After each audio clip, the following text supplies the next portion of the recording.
Welcome back to Class Difficulties, a podcast for teachers by teachers. I'm Brian, your host for today. What we'll be talking about today is neurodiversity, autism. But let's start with, what is autism through a biological conceptual lens?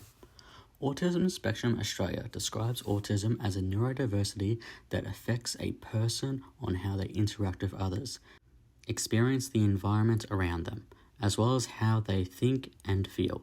A lifelong condition that starts when a person is born. Every autistic person is affected differently. That is why it is an autism spectrum, as there's a wide range of different characteristics which can appear stronger and weaker in others, more like a color wheel instead of a line. What are these characteristics that are on the spectrum? According to a maze, autistic people may have challenges with communicating and interacting with others, repetitive and different behaviors, moving their bodies in different ways, strong interest in one topic or subject, unusual reactions to what they see, hear, smell, touch, or taste, preference for routine, and a dislike for change. This can be challenging, both for the teacher and the student, as it's difficult to impart what the student is picking up on in the lesson, and what isn't being processed as intended or at all. We as teachers can't see minds to know if everything is being processed. This applies to neurotypical students as well, but is just more prevalent in neurodivergency, such as autism. Characteristics like communication challenges and unusual reactions to stimuli makes it easier for minds to view things differently than what was intended than other neurotypical students, if not specifically explained, as though they're on a different wavelength.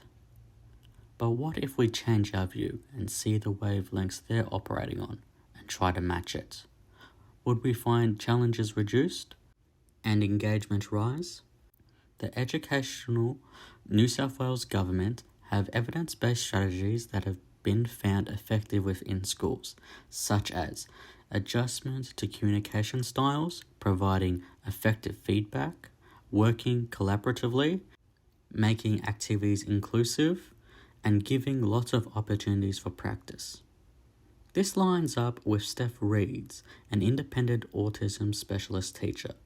Reed found that utilizing visual resources, be they pictures, photos, or symbols, to help her better enhance communication and understanding with her students and improve their engagement within the lesson and learning process. By providing visuals, the students were able to make stronger connections to the content.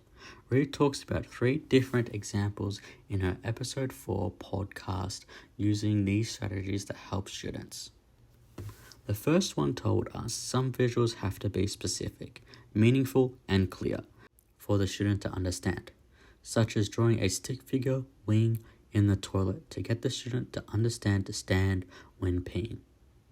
The second one of Reed's examples was using symbols that are easy to access for students to use to express themselves in different and more effective ways for them to communicate their feelings.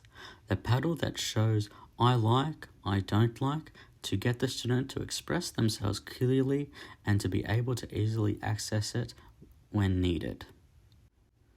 The third showed us that it was important to show the students a simple breakdown of a lesson, what they are doing now, as well as what was coming up, using symbols to show the student what is expected of them now and what is to come, making the student handle the transition from lesson to lesson smoother.